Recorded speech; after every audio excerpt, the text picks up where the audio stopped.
Ысык көлдө УКМК кызматкерлери үйлүү болду. Ысык көлдө УКМК өкүлдөрү үчүн 4 патирлүү кызматтык үй курулду. Бул тууралуу Улуттук коопсуздук мамлекеттик комитети билдирди.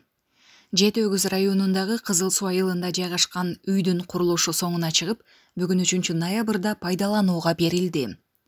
Үйдүн ачкычын тапшыруу аземине УКМК төрагасы Камчыбек Ташиев, президенттин облустагы өкүлү Мирбек Кожоев, мамлекеттик кызматтын өкүлдөрү жана ардагерлери, райондук мамлекеттик администрациянын башчысы катышты. Ошто студенттер шайлоого тартылып жатабы? Ош шаарында университеттердин студенттери шайлоого катышып жатат. Мындай пикирин Ыдырыс Исаков билдирди. Анын айтымында бүгүн Азаттык партиясынын жолугушуусуна 3 университеттин студенттери катышкан. Мен бир эле Азаттык партиясын айткан жокмун. Ошто бул адатка айланган. Балам окуп жатат деген ата-энелердин балдарын мугалимдер сабак учурунда кайсыл партия болбосун жолугушууга алып чыгат, деди Исаков. Полиция тарабынан кыргыз жаранынын сабалышы. Элчилик Тышкы иштер министрлигине нота жөнөттү. Кече 2 ноябрда социалдык түйүндөрдө видео тараган. Видеодо Орусиянын полиция кызматкерлеринин белгисиз жаранга карата күч колдонуп жаткандыгы тартылган. Бул боюнча элчилик үн катып, Орусиянын Тышкы иштер министрлигине нота жөнөткөнүн билдирди. Маалыматка караганда окуя Москвада 2 ноябрда болгон. Москва шаарынын Хорошовский районунун полиция кызматкерлери тарабынан күч колдонулган 21 жаштагы Кыргыз Республикасынын жараны экени такталган. Элчилик Орусиянын Тышкы иштер министрлигине нота. Москва шаары боюнча Орусиянын Ички иштер министрлигинин башкы башкармалыгынын ички коопсуздук башкармалыгына, ошондой эле тергөө комитетинин башкы тергөө башкармалыгына кайрылуу жолдоду. Окуяны объективдүү жана ар тараптуу иликтөөнү камсыз кылуу максатында Хорошевский районундагы полиция кызматкерлеринин аракеттерине юридикалык баа берүү өтүнүч айтылды.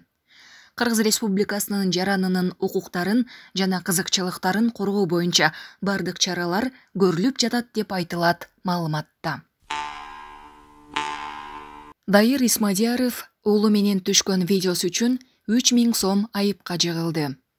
Уулун тизесине отургузуп алып, автоунаа айдаган ырчы Дайыр Исмадияров 3000 сом айыпка жыгылды. Бул тууралуу Ички иштер министрдин жол кыймылы коопсуздугун камсыздоо башкы башкармалыгынан кабарлашты. Буга чейин ырчы баласын алдына алып автоунаа айдаган видеосун өзүнүн Instagram баракчасына жарыялаган. Кадрлар интернетке тарап, анын өзгөндө тартылганы айтылган. Интернет колдонуучулардын айрымдары Исмадияров жол эрежесин бузуп жатканын жазышкан. Жол кыймылынын коопсуздугун көзөмөлдөө башкы башкармалыгынан Исмадияров баланы автоунаада алып жүрүү эрежесин бузганын айтып, ар бир айдоочу өз өмүрүнө гана эмес, жүргүнчүлөрдүн коопсуздугу үчүн дагы жоопкерчиликтүү экенин билдирди. Ырчы өзү ЖМКлар окуяны көбүртүп жабыртып жиберди деген мааниде билдирүү таратты.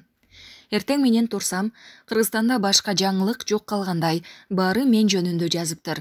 Журналисттерге айтарым, бирөөнү каралап, жаман жагын даңазалагандан көрө чечилбеген проблемаларды чыгарсаңар жакшы болмок. Өзгөн май ичилери байланышып, протоколду колума карматты. 3000 сом айып болуптур. Кайталабагыла. Балам рулга отурам дегенинен 10 метр жерге жүрүп, эстеликке видеого тартып койгом, деди Исмадияров Instagram баракчасында. Ошондой эле ал соц тармактан эки жактуу комментарийлерди көргөнүн айтып, аны сындагандар дагы, колдогондор дагы бар экенин кошумчалады. Текебаев уруксатсыз эле теке ырын колдонгонбу?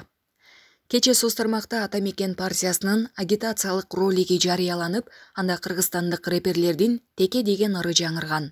Ал эми бул ырдын аткаруучуларынын бири Бегиш өзүнүн Instagram баракчасына бир да партияга бул ырды колдонууга руксат бербегенин жазып чыкты.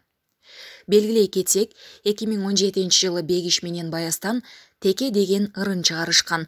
Анда жаштарга кыялыңа умтулуп, таза иштесең, эл менен бир болсоң, максатыңа жетесиң деген ойлор айтылат.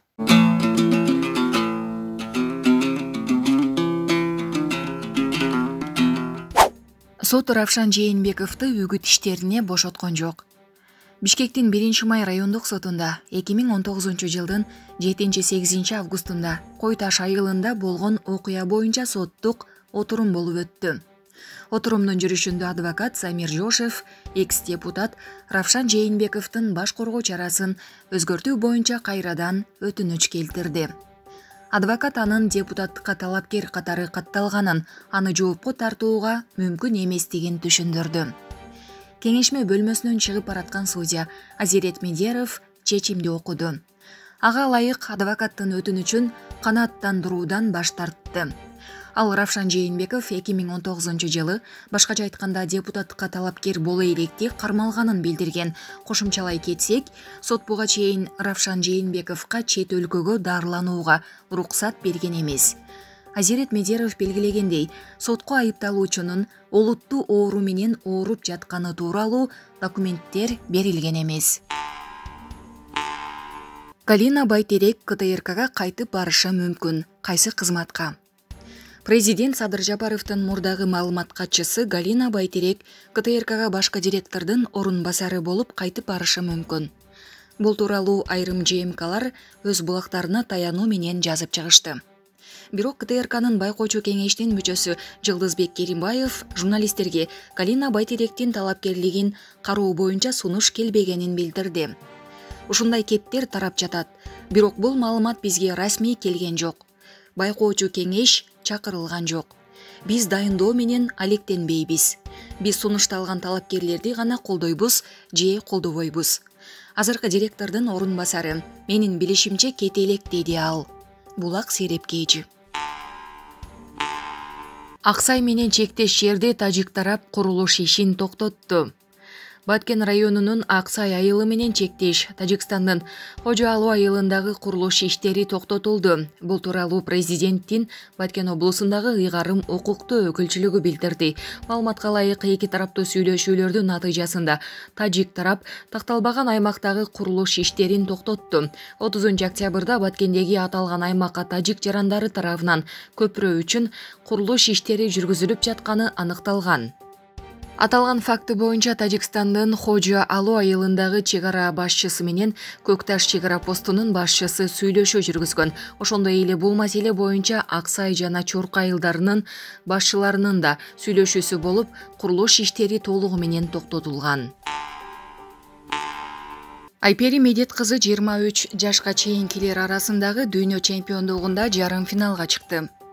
Сербияда өтүп жаткан 23 жашка чейинки спортчулар арасындагы күрөш боюнча дүйнө чемпиондугунда кыргызстандык спортчу Айпери Медет кызы жарым финалга чыкты. Ал алгачкы беттешке экватордон барган спортчу менен чыгып, тушоо менен жеңишке жеткен. Анын кийинки атаңдашы индиялык спортчу болду. Кыргызстандык 28 секундтун ичинде анын ийнин жерге тийгизди. Азырынча кийинки атаңдашы аныктала элек. Кара кечеде жер көчкү түшүп, экскаваторду басып калды. Кара кече көмүр кенинде жер көчкү орун алды. Бул тууралуу Өзгөчө кырдаалдар министрлигинин басма сөз кызматы кабарлайт. Алдын ала маалымат боюнча Жумгал районунун Кара кече көмүр кенинин забоюнда бүгүн саат 13:30 чамасында жер көчкү түшкөндүгү тууралуу маалымат түшкөн. Жер көчкү ошол жерде иш алып барган жеке ишкананын бир даана экскаваторун басып калган. Айдоочу жабыркаган эмес. Ошол учурда унаада жок болгон. Кырсык катталган жерге саат 17:30 райондук жол кыймылынын комиссиясы жана Кыргыз Республикасынын Өзгөчө кырдаалдар министрлигинин Жумгал райондук бөлүмүнүн ыкчам тобу тартылган. Учурда жеринде тазалоо иш-чаралары жүргүзүлүүдө.